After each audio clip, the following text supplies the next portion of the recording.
آیت الکرسی ایک لمبی آیت ہے، جیسے آیت البر ایک لمبی آیت تھی، اور اس کو حضور نے فرمایا ہے سیدۃ آیات القرآن، پورے قرآن مجید کی آیات کی سردار ہے یہ آیت۔ اور یہ شرک فی صفات کے ضمن میں یہ شمشیر قاطع ہے، شمشیر برہان ہے۔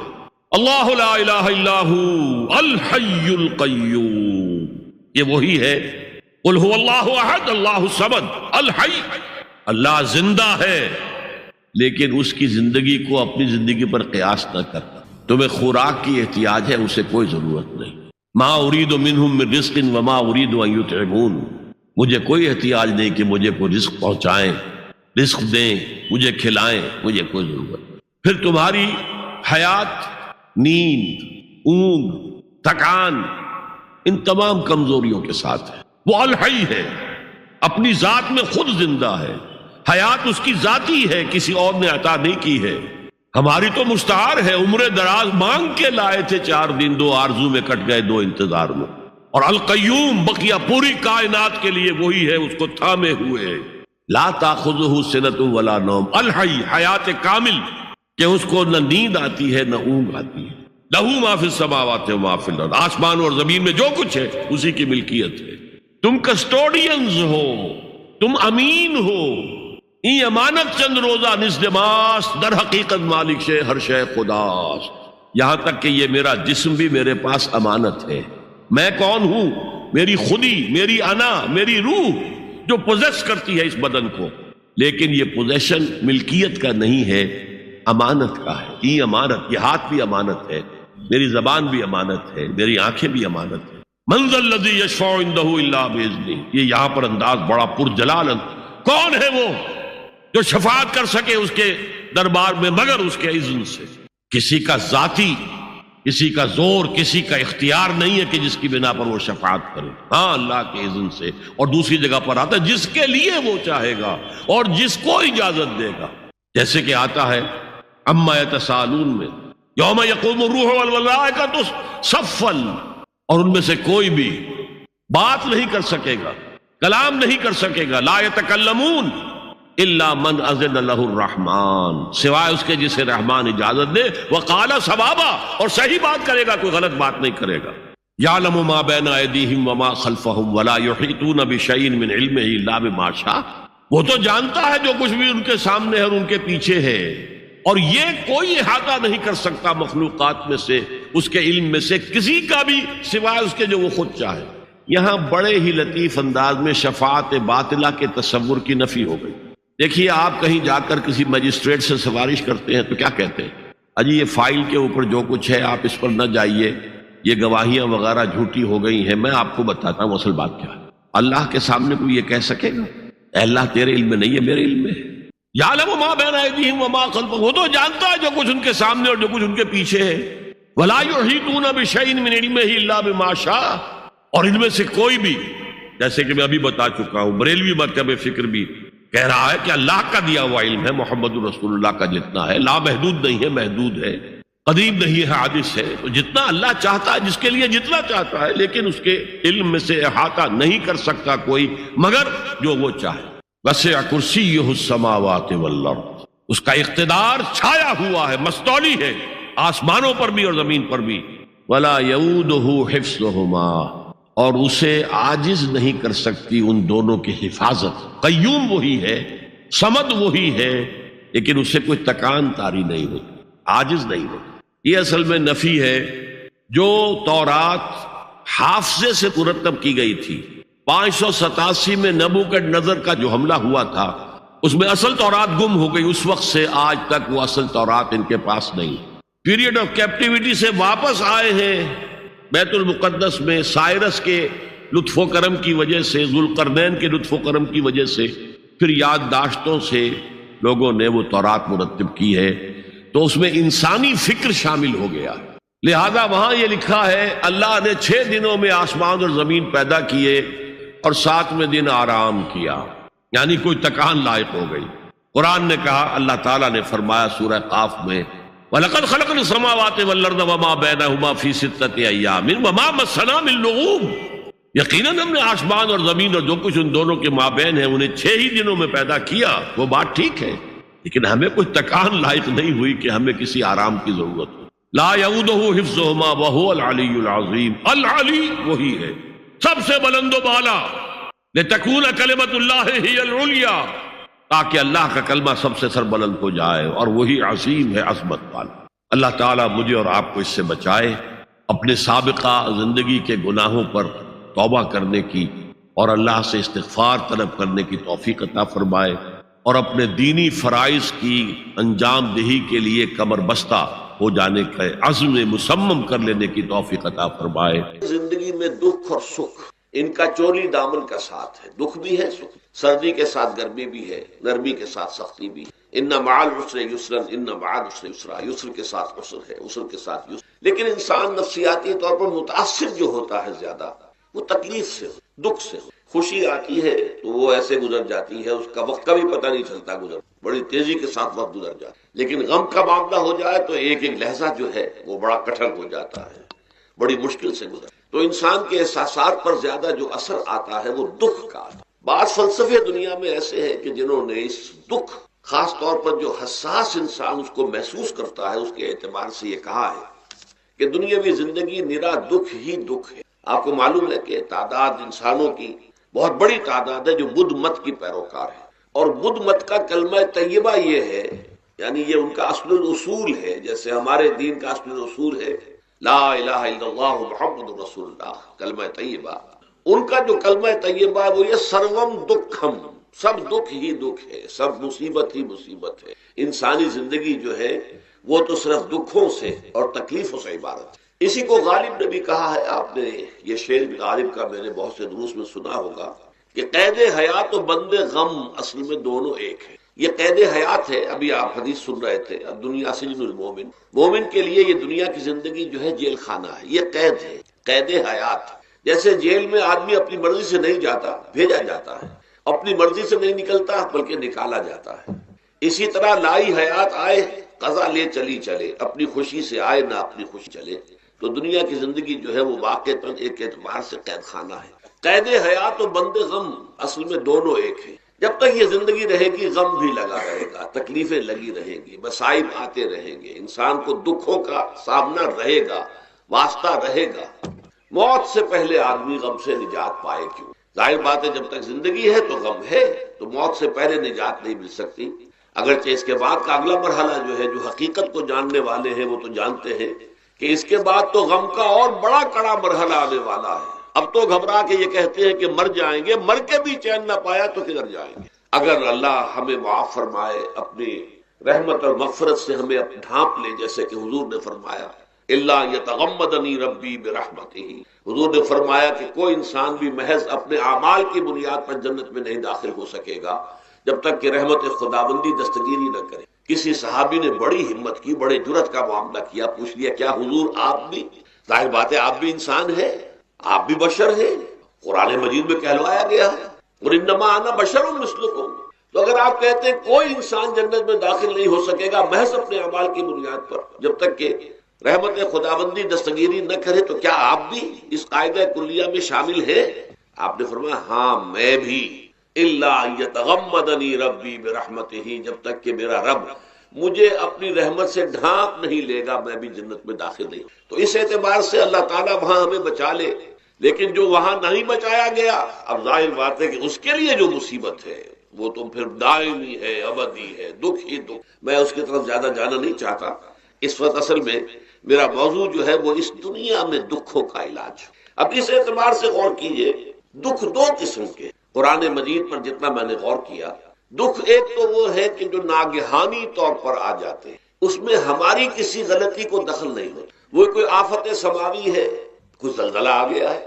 ابھی آپ کو معلوم ہے بھوج جو قصبہ تھا گجرات اسٹیٹ کا، انڈیا کا پورا ختم ہو گیا. اس میں بہت سے مسلمان بھی. جب کوئی آفت سماوی آتی ہے تو وہ ظاہر بات ہے کہ پھر سب کے سب لوگ اس کی لپیٹ میں آ جاتے ہیں. زلزلہ آ گیا، یا کوئی اور طوفان آ جائے، جیسا کہ کئی مرتبہ آپ نے اخبارات میں پڑھا ہوگا اس سال امریکہ میں بہت طوفان آئے ہیں. مشرقی ساحل پر بار بار طوفان آئے، وہاں بھی لوگ مرتے ہیں، وہاں بھی چھتیں اڑ جاتی ہیں، وہاں بھی تباہی جو ہے آتی ہے.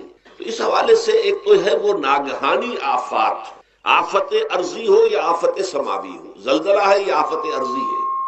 طوفان آ گیا، کوئی سائیکلون آ گیا یا آفت سماوی، موت سے پہلے آدمی غم سے نجات پائے کیوں؟ ظاہر بات ہے جب تک زندگی ہے تو غم ہے، تو موت سے پہلے نجات نہیں مل سکتی۔ اگرچہ اس کے بعد کا اگلا مرحلہ جو ہے، جو حقیقت کو جاننے والے ہیں وہ تو جانتے ہیں کہ اس کے بعد تو غم کا اور بڑا کڑا مرحلہ آنے والا ہے۔ اب تو گھبرا کے یہ کہتے ہیں کہ مر جائیں گے، مر کے بھی چین نہ پایا تو کدھر جائیں؟ اگر اللہ ہمیں معاف فرمائے، اپنی رحمت اور مغفرت سے ہمیں ڈھانپ لے، جیسے کہ حضور نے فرمایا اللہ یتغمدنی ربی برحمت، حضور نے فرمایا کہ کوئی انسان بھی محض اپنے اعمال کی بنیاد پر جنت میں نہیں داخل ہو سکے گا جب تک کہ رحمت خداوندی دستگیری نہ کرے۔ کسی صحابی نے بڑی ہمت کی، بڑے جرأت کا معاملہ کیا، پوچھ لیا کیا حضور آپ بھی؟ ظاہر بات ہے آپ بھی انسان ہیں، آپ بھی بشر ہیں، قرآن مجید میں کہلوایا گیا ہے اور انما انا بشر مثلکم۔ تو اگر آپ کہتے ہیں کوئی انسان جنت میں داخل نہیں ہو سکے گا محض اپنے اعمال کی بنیاد پر جب تک کہ رحمت خداوندی دستگیری نہ کرے، تو کیا آپ بھی اس قاعدہ کلیہ میں شامل ہیں؟ آپ نے فرمایا ہاں میں بھی، اللہ یتغمدنی ربی برحمت، جب تک کہ میرا رب مجھے اپنی رحمت سے ڈھانپ نہیں لے گا میں بھی میں داخل۔ تو اس اعتبار سے اللہ تعالیٰ وہاں ہمیں بچا لے، لیکن جو وہاں نہیں بچایا گیا، اب ظاہر بات ہے کہ اس کے لیے جو مصیبت ہے وہ تو پھر دائمی ہے، ابدی ہے، دکھ ہی دکھ۔ میں اس کی طرف زیادہ جانا نہیں چاہتا، اس وقت اصل میں میرا موضوع جو ہے وہ اس دنیا میں دکھوں کا علاج۔ اب اس اعتبار سے غور کیجئے، دکھ دو قسم قرآن مجید پر جتنا میں نے غور کیا، دکھ ایک تو وہ ہے کہ جو ناگہانی طور پر آ جاتے ہیں، اس میں ہماری کسی غلطی کو دخل نہیں ہے، وہ کوئی آفت سماوی ہے، کوئی زلزلہ آ گیا ہے۔ ابھی آپ کو معلوم ہے بھوج جو قصبہ تھا گجرات اسٹیٹ کا، انڈیا کا پورا ختم ہو گیا، اس میں بہت سے مسلمان۔ جب کوئی آفت سماوی آتی ہے تو وہ ظاہر بات ہے کہ پھر سب کے سب لوگ اس کی لپیٹ میں آ جاتے ہیں۔ زلزلہ آ گیا، کوئی اور طوفان آ جائے، جیسا کہ کئی مرتبہ آپ نے اخبارات میں پڑھا ہوگا، اس سال امریکہ میں بہت طوفان آئے ہیں، مشرقی ساحل پر بار بار طوفان آئے، وہاں بھی لوگ مرتے ہیں، وہاں بھی چھتیں اڑ جاتی ہیں، وہاں بھی تباہی جو ہے آتی ہے۔ تو اس حوالے سے ایک تو ہے وہ ناگہانی آفات، آفت ارضی ہو یا آفت سماوی ہو، زلزلہ ہے یا آفت ارضی ہے، طوفان آ گیا ہے، کوئی سائیکلون آ گیا یا آفت سماوی ہے، یا کوئی آسمان سے بڑا سا پتھر آ جائے۔ آپ کبھی کبھی اخبارات میں پڑھتے ہوں گے کہ ایک بڑی چٹان پاس سے گزر گئی، بہت بڑی خلائی چٹان جو ہے زمین کے قریب سے ہو کر گزر گئی، زمین بچ گئی، ورنہ اگر وہ زمین سے ٹکرا جاتی تو نہ معلوم کتنا بڑا یہاں پر تباہی کا معاملہ، بڑے بڑے جو ہے شہاب گرتے رہے زمین کے اوپر، بڑی بڑی تباہیاں آتی رہی ماضی۔ تو ایک تو یہ ہے، اور ان میں بھی تقسیم کیجئے، یہ ناگہانی تکلیف، ناگہانی مصیبت، یا کوئی آفت سماوی یا آفت ارضی،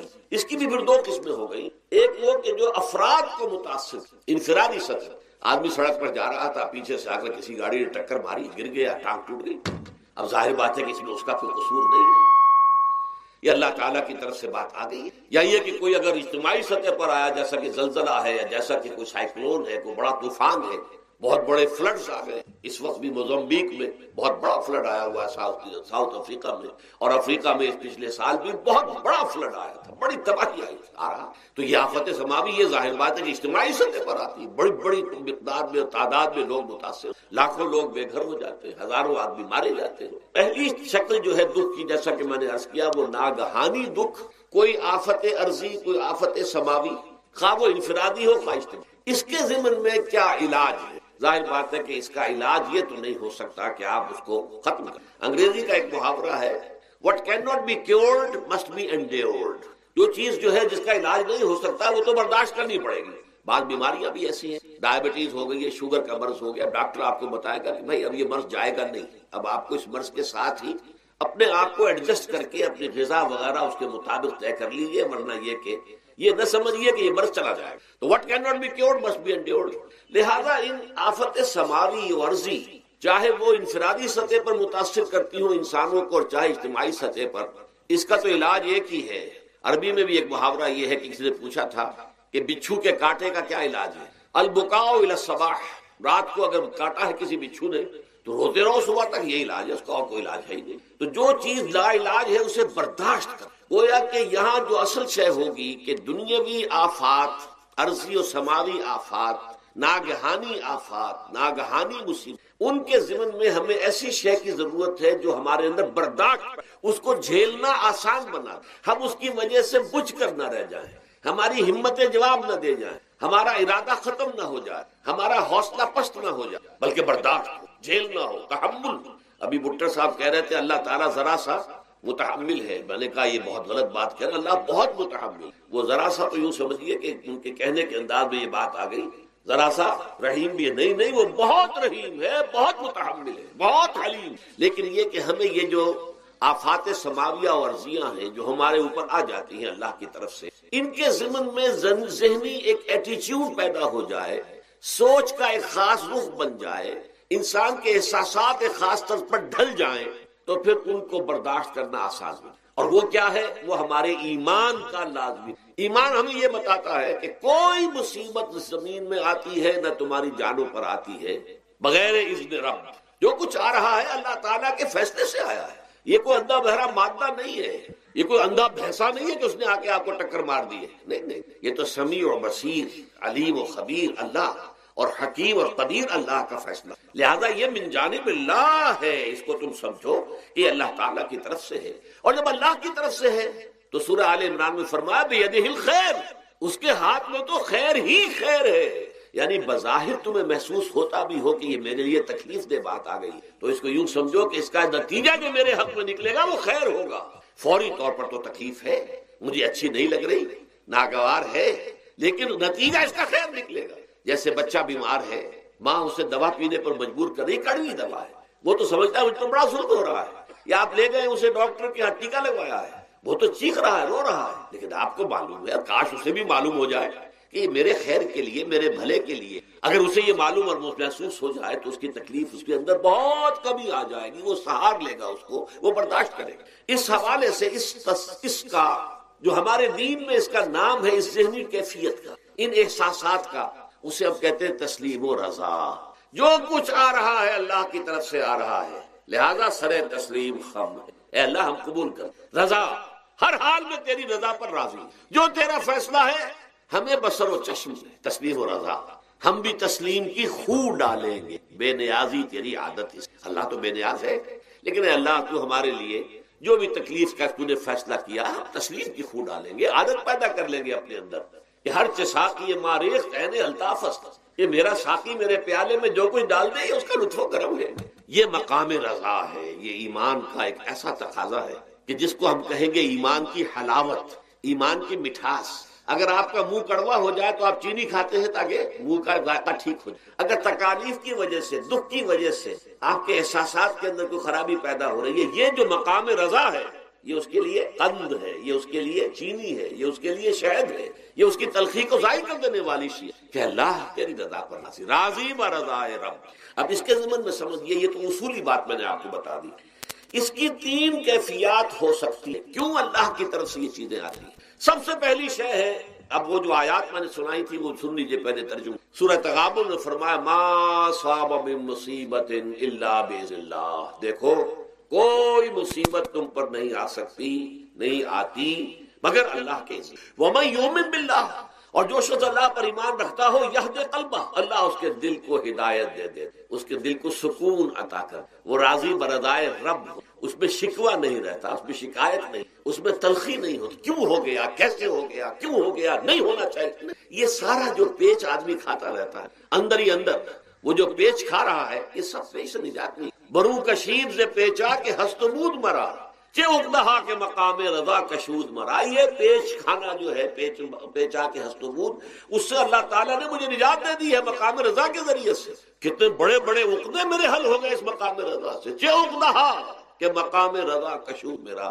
میرے تو بہت سے عقدے اس سے حل ہو گئے. اس حوالے سے ایک موٹی بات تو یہ ہو گئی، لیکن اب اس کو 3 حصوں میں تقسیم. پہلی بات یہ کہ یہ اللہ کی طرف سے آزمائش، میرا بندہ اس پر صبر کرتا ہے یا نہیں، یا میرے خلاف بکواس کرنے پر آمادہ ہو. اللہ تو ایسا ہے، اللہ نے تو ہم پر کبھی کرم کیا ہی نہیں، اللہ تو ظالم، معاذ اللہ معاذ اللہ معاذ اللہ. کہیں ایسا تو نہیں، میرا بندہ جو ہے تکلیفتا ہے میری وجہ سے، یہ سمجھ کے کہ اللہ کی طرف سے آئی. یہ صبر جو ہے یہ بہت بڑی کامیابی ہے اگر انسان کو. اور اس صبر کے نتیجے میں 2 اور باتیں پیدا ہوتی. یہ مضامین علیحدہ علیحدہ دروس کے اندر آتے رہے ہیں، لیکن آج ایک نئے عنوان کے تحت جمع ہو کر. پہلی بات یہ ہوتی ہے کہ یہ امتحان کا نتیجہ کیا نکلتا ہے کہ آپ نے ایک امتحان پاس کیا تو آپ کے اگلے درجے میں ترقی ہو. 5ویں کا امتحان پاس کر لیا نا، 6 میں جائیں گے. اب 6ٹھی کا امتحان پاس کریں گے تو 7ویں میں جائیں گے. 7ویں کا پاس کریں گے تو 8ویں میں. درجہ بدرجہ انسان کی دینی، ایمانی اور روحانی ترقی کا ذریعہ یہ آزمائش میں. جتنا اس میں صبر ہوگا، جتنا اس میں تسلیم و رضا جو ہے آپ حاصل کرتے جائیں گے تو آپ کے درجے بلند ہوتے جائیں گے. آپ کا امتحان کڑے سے کڑا آئے گا، بڑے سے بڑا آئے گا، مشکل سے مشکل تر آئے گا. ایک وقت میں ایم اے کا امتحان بھی آپ کو دینا ہوگا، ایک وقت میں ہو سکتا ہے پی ایچ ڈی کے لیے تھیسس آپ لکھیں، پھر اس کے اوپر جو ہے ٹیم بیٹھی ہوئی اور آپ سے وہ بحث کرے، جرا کرے آپ سے، وہ بھی کرنا ہوگا. لیکن یہ کہ اگر پرائمری ہی میں فیل ہو گئے تو اس کا سوال ہی پیدا نہیں ہوتا کہ کبھی آپ ایم اے کا یا پی ایچ ڈی کا تھیسس. اور اسی کو دوسرے انداز میں کہا گیا ہے قرآن مجید میں، وَلَيُبْلِيَ الْمُؤْمِنِينَ مِنْهُ بَلَاءً حَسَنًا. اصل میں ابلا کہتے ہیں، بلا یبلو جو ہے عربی زبان میں آتا ہے آزمانا. خلق الموت والحیات لیبلوکم ایکم احسن. یہی معنی ابتلا کے میں، ابتلا یبتلی آزمانا. ابلا یبلی جو آتا ہے باب افعال سے، اس میں آتا ہے کسی کو کسی تکلیف میں ڈال کر اس کو نکھارنا، کہ اس کا جوہر نکھر جائے، اس کے اندر جو خیر ہے وہ اور چمک جائے، لوگوں کو بھی معلوم ہو جائے کہ یہ شخص اس مقام کا اہل ہے، اس کے اندر یہ صلاحیت ہے، اس میں یہ قوت موجود. تو یہ گویا کہ اہل ایمان کی صلاحیتوں کو نکھارنے کے لیے اور ان کے درجات کی ترقی کے لیے بھی اللہ تعالیٰ دنیا کے اندر یہ مصیبتیں اور امتحانات جو ہیں آزمائش کے حوالے سے افراد پر بھی، اجتماعی طور پر بھی. اور ایک اس کا اور بھی ہے، اہل ایمان پر اس طرح کے ابتلاء و آزمائش کی ایک نوعیت اور بھی ہے، اور وہ یہ ہے کہ جو بھی آپ سے غیر ارادی طور پر یا یہ کہ آپ نے کوئی گناہ ارادی طور پر بھی کر لیا، اللہ تعالیٰ اس کی سزا اسی دنیا میں دے کر آخرت کی سزا سے محفوظ کر دیتا. گویا کہ اس سے بڑا خیر کیا ہوگا؟ یہاں کی سزا کیا ہے؟ جھیل لی آپ نے، بخار آ گیا، ٹانگ ٹوٹ گئی، چلیے 3 مہینے آپ بستر پر پڑے رہے نا، اور کیا ہوا؟ کچھ نہیں. لیکن یہ کہ آخرت کی سزا ملتی، بہت حسین. لہذا کفارہ بناتا ہے اللہ تعالیٰ. ان جو بھی گناہ ہو گئے، غلطیاں ہو گئے، ان کا کفارہ اللہ تعالیٰ بندہ مومن کے لیے. حضور کی ایک حدیث ہے، اس کا متن مجھے اس وقت یاد نہیں ہے، کہ مومن کا معاملہ عجیب ہے. اسے کوئی تکلیف پہنچتی ہے، صبر کرتا ہے، وہ اس کے گناہوں کا کفارہ بن جاتا ہے. اور اگر کوئی خوبی ملتی ہے تو اللہ تعالیٰ کا شکر ادا کرتا ہے، اس کے درجات بلند ہو جاتے ہیں. تو یہ معاملہ جو ہے اللہ تعالیٰ کی طرف سے بندہ مومن کے حق میں خیر، کہ در حقیقت اس کے ان گناہوں کی پاداش کہ جو اس نے یہاں کر لیے ہیں، یہی دنیا میں دے کر دھو دیا جائے، پاک کر دیا جائے. جیسے آپ کو معلوم ہے دھوبی جو ہے کپڑے کو بھٹی میں چڑھاتا ہے، گرم پانی میں ڈالتا ہے کہ نہیں ڈالتا، تاکہ اس کا میل نکلے، اس کے آگے پٹکتا بھی ہے ذرا اس کو، تاکہ وہ میل اچھی طرح چھٹ جائے اس سے. اسی طرح اگر دنیا میں ہمارے میل چھٹ جائیں، دنیا میں اگر ہمارے گناہ دھل جائیں، تو یہ بڑے نفع کا سودا ہے، بڑے نفع کا سودا ہے، بڑے نفع کا سودا ہے. اس اعتبار سے آپ غور کیجئے کہ اگر یہ حقائق ہمارے سامنے رہے تو کیا کوئی تکلیف دنیا کی ہمیں بھاری محسوس ہوگی؟ ہمیں تو بتایا یہ گیا ہے کہ عسیٰ ان تکرہوا شیئا وہو خیر. ذرا اس آیت پر اب نگاہ کو مرتکز کیجئے، انسان کا خسارہ کیا ہے. دیکھیے، سب سے پہلے میں آپ کی توجہ دلاؤں گا، ذرا آنکھیں کھول کر قلب حساس کے ساتھ نوع انسانی کا مشاہدہ کیجئے. کیسے کیسے دکھ، کتنی تکلیفیں، کتنی محنت، کتنی مشقت ہے جو ہر انسان کا مقدر. قرآن مجید میں ایک مکمل سورت ہے، سورت البلد، اس میں اللہ تعالیٰ نے متعدد قسمیں کھا کر ایک بات کہی، لا اقسم بہذا البلد وانت حل بہذا البلد ووالد وما ولد لقد خلقنا الانسان فی کبد. ہم نے انسان کو مشقت ہی میں پیدا کیا. یہ مشقت ہر انسان کا مقدر ہے. لوگ گھروں کو چھوڑ کر آئے ہوئے، کہاں کہاں انسان جاتا ہے. یہ اس دنیا میں محنت اور مشقت. ہاں، ایک مغالطہ ہو جاتا ہے کہ شاید یہ محلوں میں رہنے والے جو ہیں انہیں کوئی مشقت نہیں، انہیں کوئی دکھ نہیں. حالانکہ حقیقت یہ نہیں ہے. جو جتنا امیر ہے آپ دیکھیں گے اس کی جسمانی مشقت کم ہے، ذہنی کوفت زیادہ. ٹرینکولائزرز کی انہیں ضرورت پڑتی ہے، انہیں سیڈیٹیوز چاہیے. خواب آور دوائیں مزدور کو نہیں کبھی ضرورت پڑے. وہ 8 گھنٹے کی محنت کرنے کے بعد احساس ہوتا ہے کہ وہ صبح ہی کی خبر لے گا. اور یہ وہ لوگ ہیں کہ جن کو ہپنوٹکس، خواب آور دوائیاں، سیڈیٹیوز، مسکن ادویات، یہ سارا لیبلیم اور یہ ویلیم اور یہ فلاں اور یہ فلاں، یہ کہاں جاتا ہے؟ ذہنی سکون اور اطمینان انسان کو حاصل نہیں. کسی کی جسمانی مشقت ہے، کسی کی ذہنی مشقت. میں آپ کو یاد دلانا چاہتا ہوں مہاتما گوتم بدھ کا واقعہ. 30 برس کی عمر میں کپل وستو کا شہزادہ محل کو چھوڑ کر نکلے. جوان بیوی کو سوتا ہوا چھوڑ کر گئے، شیر خوار بچے کو چھوڑ کر راجدھانی میں رہنے والا محل کا باسی، جسے یہ معلوم ہے کہ باپ کے بعد مجھے یہ سلطنت ملنے والی ہے، کیوں گیا؟ کبھی کبھی آپ نے سوچا؟ اس نے انسان کے غم اور دکھ کا مشاہدہ. اس نے دیکھا کوئی اندھا ہے، ٹھوکر کھا کر گر رہا، کوئی والدین کھڑے ہوئے رو رہے ہیں اور ان کی نگاہوں کے سامنے ان کا نہایت محبوب بچہ دم تو، اور وہ کچھ نہیں کر سکتا. اس نے سوچا یہ صدمہ کیوں انسان، یہ دکھ اس کا مقدر کیوں ہے؟ اس صدمے سے، اس دکھ سے نجات پانے کی بھی کوئی شکل ہے کہ نہیں؟ انسانوں کی ایک عظیم اکثریت، شاہ ولی اللہ دہلوی رحمۃ اللہ علیہ کے الفاظ ہیں کہ وہ لدو اونٹ اور کولو کا بیل بن کر زندگی، جو 8 گھنٹے تک اینٹیں ڈھو رہا اس شخص کا تصور کیجیے، وہ واقعی انسان ہے یا حیوان بن گیا ہے؟ اور 8 گھنٹے کی اس محنت کے بعد بھی ہو سکتا ہے کہ 2 وقت کی روٹی اسے پوری نہ ملے، اور یہ تو ہو سکتا ہے نہیں، ہوتا ہے کہ اگر بچہ بیمار پڑ گیا ہے تو شاید کوئی برتن بیچے بغیر اس کی دوا کا سامان نہ، ایسا شخص کتنے بوجھ میں دبا، کتنی مشقت کے اندر پسا، لدو اور کولو کا بیل، انسانوں کی عظیم اکثریت کی سطح پر زندگی گزرتی، لیکن آپ کو معلوم ہے کہ کولو کے بیل کے لیے مشقت ہی مشقت ہے، اس کے احساسات یہ نہیں ہے، کیونکہ ان سے انسان کو جو صدمہ پہنچتا ہے، ایک بیل کو اس سے کوئی غرض نہیں کہ اس کا کوئی بچہ بھی تھا کہ نہیں تھا، اور اس کو کوئی بخار ہوا ہے یا کیا ہوا ہے، اس صدمے سے وہ بیل بچا ہوا، گھوڑے کو کوئی پتا نہیں کہ میرا بھی کوئی اولاد میری ہے یا نہیں ہے، مجھے اس کا کوئی صدمہ ہے یا دکھ ہے، کوئی پتا نہیں۔ لیکن انسان کا معاملہ یہ ہے کہ والدین کو جو جو دکھ دیکھنے پڑتے ہیں اپنے بچوں کے، بھی اولاد کے، رات کی نیندیں حرام ہے اس لیے کہ بچہ بخار میں تپ رہا ہے یا درد سے تڑپ رہا ہے، لہذا نہ ماں سو سکتی ہے نہ باپ سو سکتی۔ میں نے ایک موقع پر دیکھا لاہور میں کیروسین آئل، اس زمانے میں ابھی سوئی گیس نہیں آئی تھی، اور اکثر و بیشتر جو ہے یہ مٹی کا تیل جو ہے ایندھن کے طور پر استعمال ہوتا تھا، اس کی شارٹیج ہو گئی، تو کئی فرلانگ لمبی قطاریں لگتی تھی ان دکانوں کے باہر، ڈپوں کے باہر، اور ایسے منظر بھی کہ ایک خاتون برقع کو، ایک گود میں بچے کو لیے ہوئے، ایک کی انگلی پکڑے ہوئے، بوتل ہاتھ میں لیے ہوئے تیل کے لیے، اور کئی گھنٹے کھڑی ہوئی۔ یہ مشقت انسان جھیلتا ہے۔ غالب نے اس کا نقشہ کھینچا ہے کہ رنج سے خوگر ہوا انسان تو مٹ جاتا ہے، مشکلیں اتنی بڑی مجھ پر کہ آسان ہو، ہم بھول جاتے ہیں، ورنہ واقعہ یہ کہ قلب حساس ہو اگر، اور قید حیات و بند غم اصل میں دونوں ایک ہیں، موت سے پہلے آدمی غم سے نجات پائے۔ اچھا یہ تو ہوا لقد خلقنا الانسان فی کبد۔ حیوانات کا معاملہ ایک اور اعتبار سے آسان ہے، ان سے کوئی محاسبہ بھی ہے کیا؟ کوئی جواب دہی بھی ہے؟ کوئی ان کو اللہ کے حضور میں کھڑے ہو کر اپنے اعمال کا حساب بھی دینا؟ انسان کی یہ ٹریجڈی ہے، یہ المیہ ہے انسان، اس کو بھی قرآن مجید کی ایک صورت میں قسمیں کھا اذا السماء انشقت، اس کے بعد کیا فرمایا؟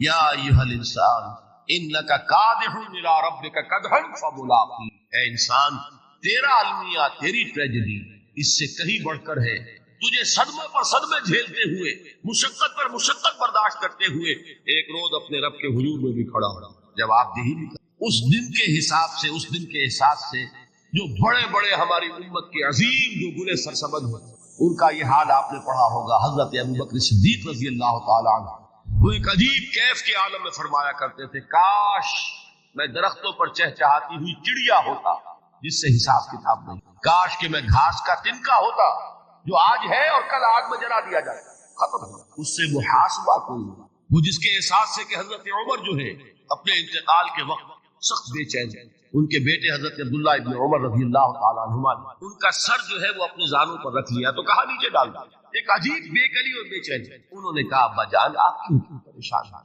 آپ تو عشرہ مبشرہ میں سے، آپ کو تو اللہ تعالیٰ نے جنت کی بشارت حضور کے ذریعے سے اس دنیا میں دی۔ حضرت عمر فرماتے کہ خدا کی قسم اگر قیامت کے دن عمر برابر سرابر پر چھوٹ گیا تو بہت بڑی کامیابی۔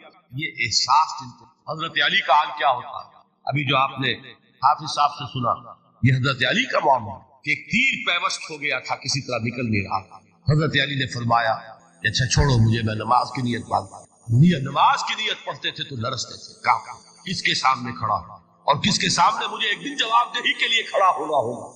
لن تزولا قدم ابن آدم، حضور نے خبر دی ہے ابن آدم کے قدم ہل نہیں سکیں گے، جیسے مجرم کھڑا ہوتا ہے کٹہرے کے اندر، اس کٹہرے میں سے ہل نہیں سکو گے، حتی یسأل عن خمس، جب تک کہ 5 چیزوں کا حساب نہ لے لیا۔ وہ 5 چیزیں کیا ہے؟ کان کھول کر سنیے۔ عن عمرہ فیما افنیٰ، عمر کا حساب دو، یہ 80 برس اور 70 برس ہم نے تمہیں دنیا میں دیے، کہاں ضائع ہوئے؟ وعن شبابہ فیما ابلیٰ، اور خاص طور پر جوانی کا دور، امنگوں کے دن، ولولے ہوتے ہیں، قوت ہوتی ہے، توانائی ہوتی ہے، آدمی چلتے ہوئے زمین پر پاؤں مارتا ہے، قوت جو ہے وہ اپنا اظہار چاہتی ہے، یہ جوانی کہاں گلائی؟ حساب ایک ایک لمحے کا حساب۔ من این اکتسبہ وفیما انفقہ، ایک ایک پائی کا حساب دو، مال کا کہاں سے کمایا تھا، حلال سے کہ حرام سے، اور کہاں خرچ کیا تھا، گل چھروں میں، عیاشیوں میں، یا نیکی کے کاموں میں، ادائے حقوق میں، اللہ کے دین کے لیے. 4 سوال ہو گئے.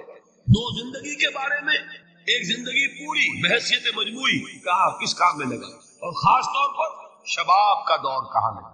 2 سوال مال کے بارے میں، کمایا کہاں سے، حلال سے کہ حرام سے، جائز سے کہ ناجائز سے، خرچ کہاں کیا. اور آخری سوال وعما عمل فیما علم، جو علم حاصل کیا تھا اس میں عمل کتنا کیا. علم کے انبار لگاتے چلے گئے اور عمل کے آغاز کی بھی نوبت نہ آئی. یہ علم جو ہے یہ اس روز سب سے بڑا وبال بن جائے گا.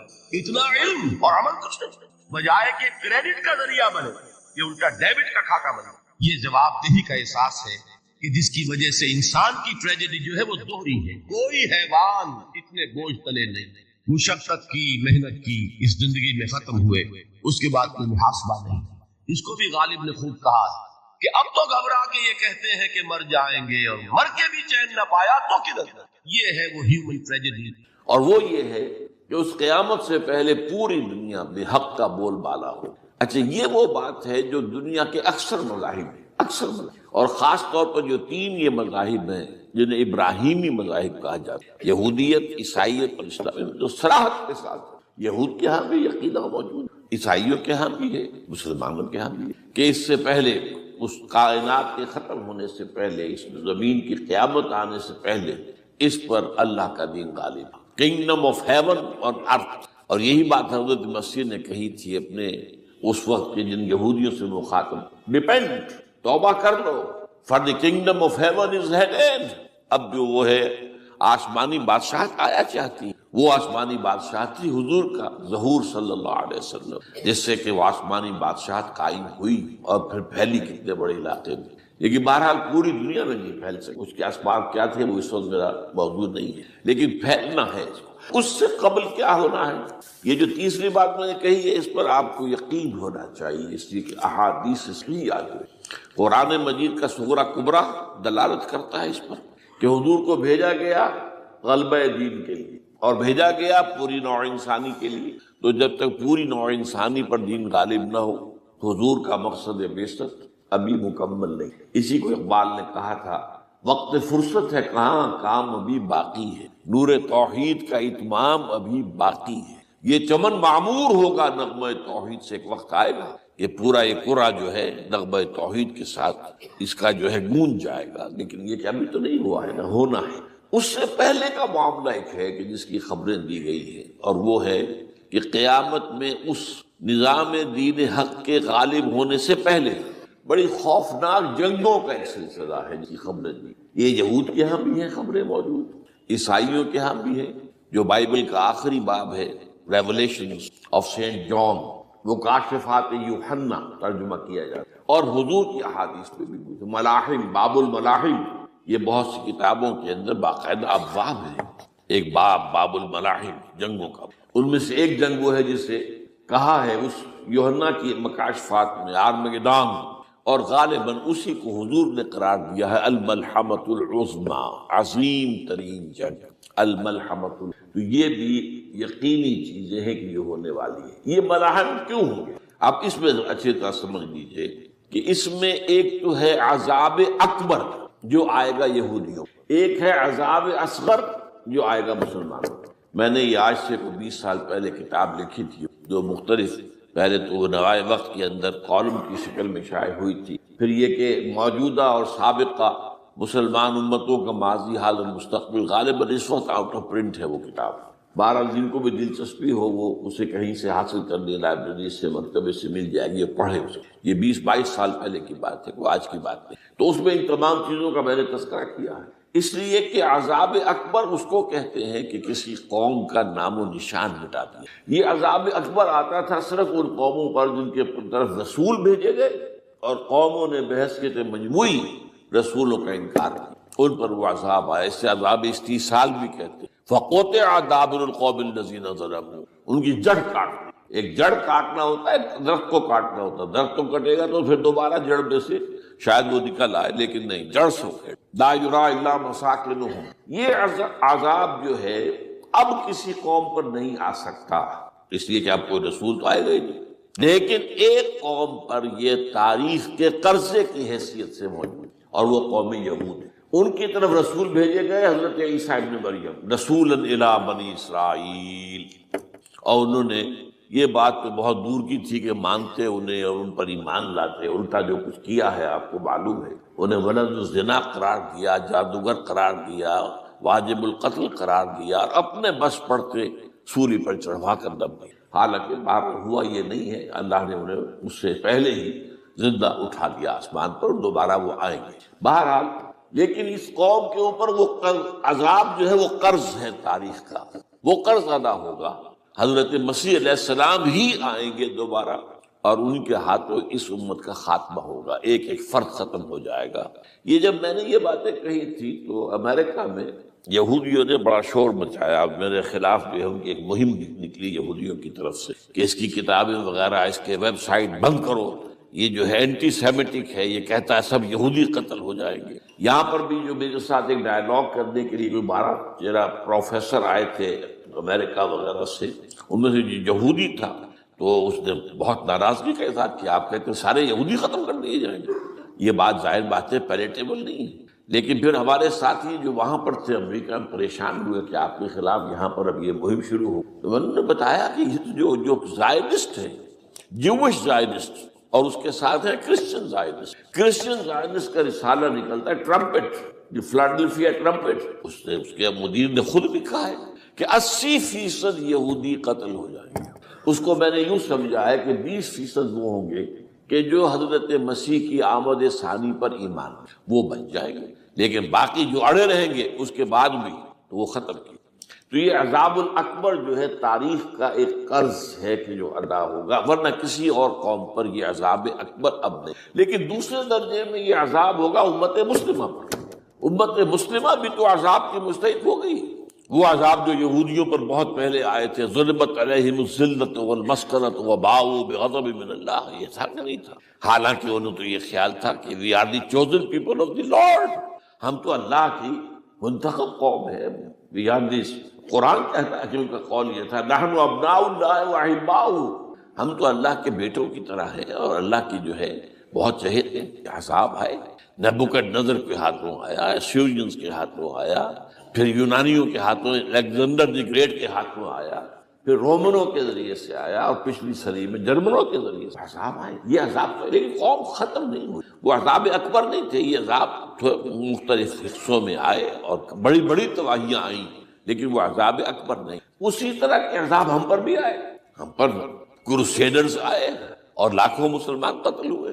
یروشلم ہمارے ہاتھ سے 88 برس تک نکلا رہا، اور اس پر عیسائیوں کا قبضہ رہا، ندیاں خون کی بہہ گئی مسلمانوں، اور پورا میڈیٹرینین کا ایریا جو ہے تقریباً قبضے میں رہا ہے عیسائیوں۔ پورا یورپ اس وقت آیا تھا، جو کروسیڈ کا 250 برس تک وہ جاری رہے، waves after waves of the crusaders coming and attacking and conquering the cities. یہ جتنی بھی فلسطین وغیرہ کا علاقہ ہے جس کے اندر ان کا اثار ہے، اور شام کا علاقہ سائل۔ پھر آپ کو معلوم ہے ہمارے اوپر عذاب اس سے بھی بڑا، اس سے کئی گنا بڑا آیا، تاتاریوں کے ہاتھوں کروڑوں کے قریب انسان جو ہے مسلمان قتل ہوئے۔ پھر اس کے بعد آپ کو معلوم ہے کہ پھر یہ یورپین کولونیلزم آ گیا، جیسے ان پر آئے تھے یونانی اور پھر رومی اور اب پھر جرمن، ہم پر آئے انگریز آئے، کہیں ولندیزی آئے، کہیں ڈچ آئے، کہیں ہسپانوی آئے، کہیں اطالوی آئے، کہیں اسپینیئرز آئے، اور پورا کا پورا عالم اسلام ان کی زیر نگی آیا کہ نہیں آیا، دی کلونیل ایرا جسے آپ کہتے ہیں۔ تو وہ عذاب ابھی اس امت کے اوپر اور باقی ہے، ایک قرض ہے، اور وہ کیا ہے؟ یہ کلونیل ایرا جب ختم ہوا ہے، ہم آزاد ہونے شروع ہوئے۔ اب یہ ہمارے لیے ایک امتحان کا مرحلہ تھا بہت بڑا۔ آزاد ہو کر تم کیا کرتے ہو؟ پہلے تو ہم کہہ سکتے ہیں کیا کریں، ہمارے اوپر تو ہم تو مجبور ہیں، ہمیں غلام بنا لیا انگریزوں نے آ کر، ہمیں فرانسیسیوں نے غلام بنا لیا، ہمیں اطالویوں نے غلام بنا لیا، ان کی طاقت کے آگے ہم بے بس ہیں، لاچار ہیں۔ ٹھیک ہے، لیکن اب آزادی دے کر فَيَنْظُرَ كَيْفَ تَعْمَلُونَ، اب تمہیں آزادیاں دے کر پھر اللہ دیکھے گا تم کرتے کیا ہم نے۔ جو مسلمان قوم ملک آزاد ہوا اس نے یا تو اپنا قبلہ بنایا واشنگٹن کو یا بنایا ماسکو کو، کسی نے قرآن کو اپنا امام نہیں۔ دعائیں مانگتے ہیں